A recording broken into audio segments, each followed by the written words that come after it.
Bom dia, alunos! Eu sou o professor Rafael e vamos para mais uma aula de relações humanas. E o tema de hoje é pensando sobre o bem e o mal. Vamos lá para o nosso assunto?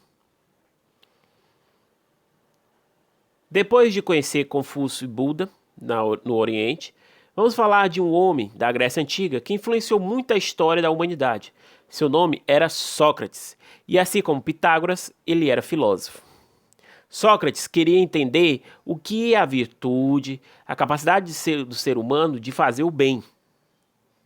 Há muitas informações diferentes sobre Sócrates, pois ele próprio nada escreveu. Quem fez registros a seu respeito foram os amigos e até os inimigos.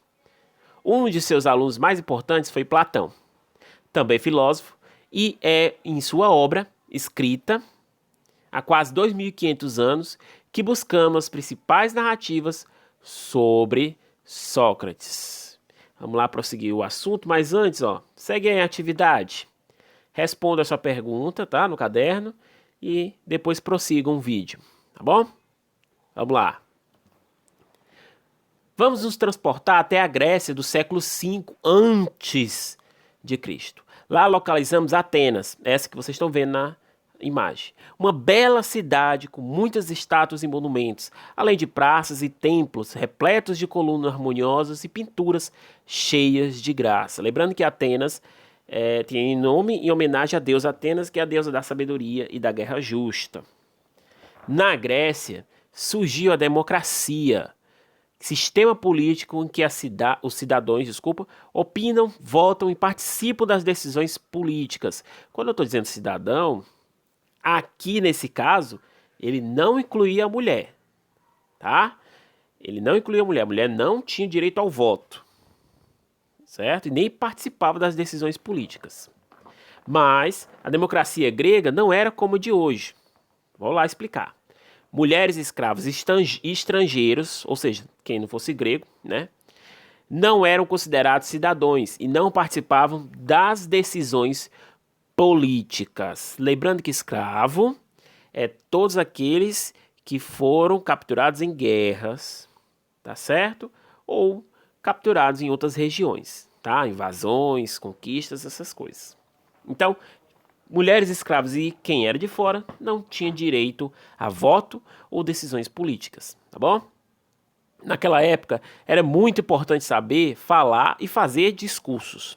Afinal, quem convencia o povo de que estava dizendo a verdade ou que tinha razão conseguia votos e ganhava poder. Assim surgiram os chamados sofistas, que ensinavam a oratória, a arte de falar, e cobravam caro por esse ensino. Mas eles não interessavam o que os alunos falassem. Para os sofistas, não existiam nem mal nem bem. Tudo era uma questão de opinião. Graças à oratória, muitos políticos falavam de forma elegante, mas sem se importar com a verdade. Parece bem atual, né? Queriam poder, fama e dinheiro, tá? Eles conseguiam votos para decisões muitas vezes injustas. Pensar no bem da sociedade, na justiça de seus atos, não existia isso. Até hoje, aliás, a democracia enfrenta esse problema. Políticos que prometem e não cumprem o que prometeram, não é isso? Foi nesse contexto, então, que apareceu Sócrates. Sócrates nasceu por volta do ano 470 a.C., na cidade de Atenas, que vocês viram. Seu pai, Sofronisco, era escultor e sua mãe, Feneraeta, era parteira. Para quem não sabe o que é parteira, é aquela profissão que dá a luz, né, da mulher. A mulher está grávida e ela faz o parto da criança, tá certo? Casou-se com Xantipa e teve 3 filhos. A princípio, dedicou-se à profissão do pai. Depois tornou-se um corajoso guerreiro em batalhas entre Atenas e outras cidades gregas. Mas o que Sócrates principalmente fez na vida foi filosofar.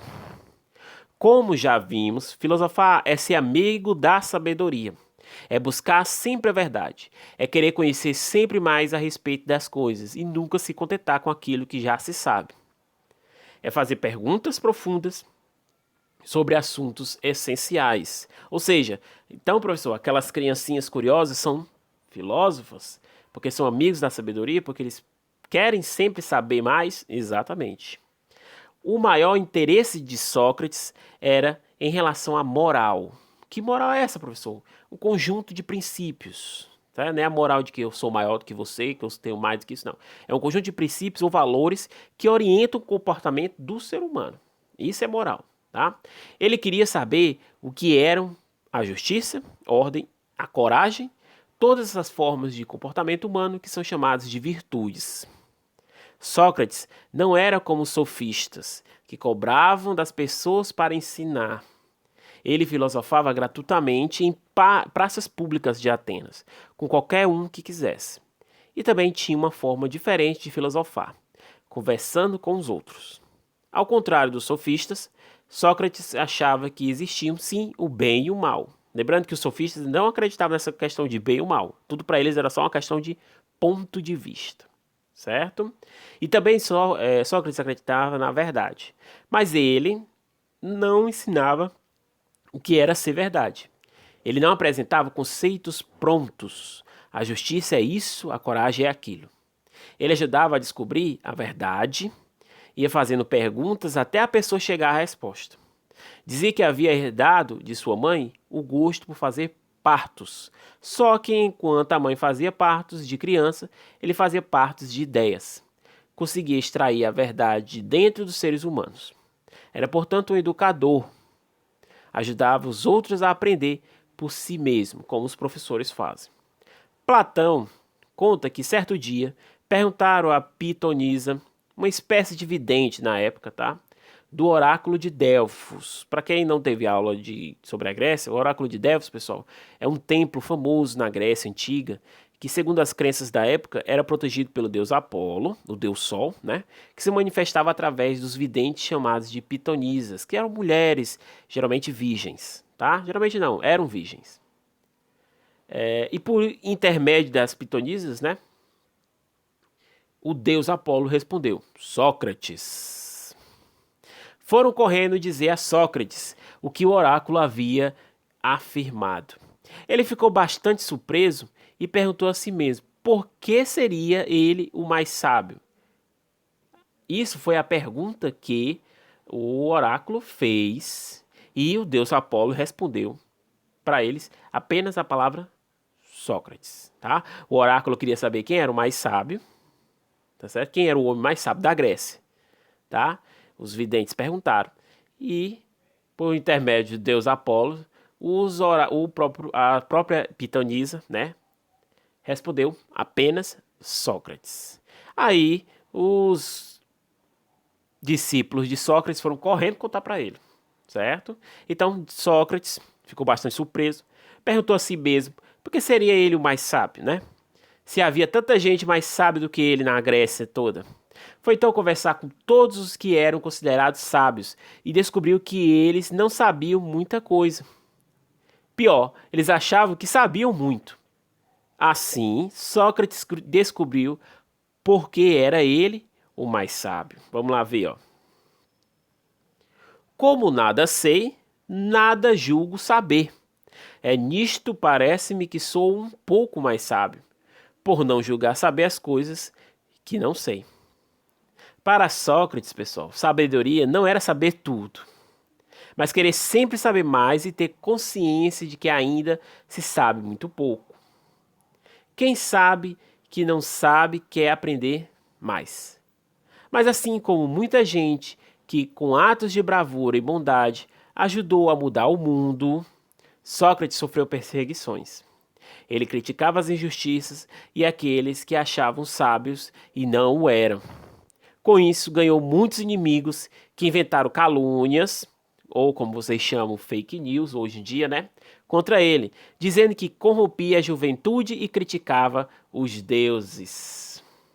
Acho que Sócrates estava vivendo em uma época parecida com a nossa, né? Aos 71 anos de idade, em 399 a.C., Sócrates foi levado ao tribunal onde se defendeu dessas mentiras.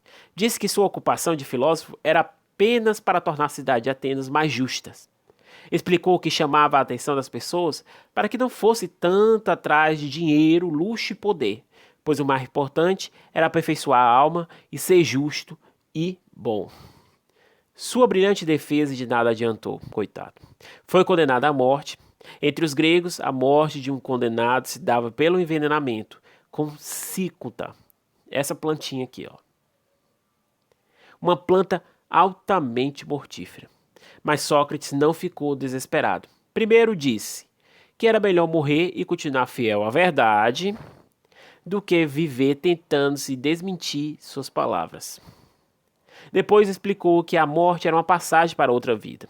Ele acreditava que, embora o corpo morresse, a alma continuaria eternamente viva. Essa então foi nossa aula de hoje, pessoal. Espero que tenham gostado. Segue então a agenda, tá? Livro, páginas 79, 80 e 82, tá certo? Mas antes faça as leituras da 80, 81 e 82, tá bom? Até a próxima aula, pessoal.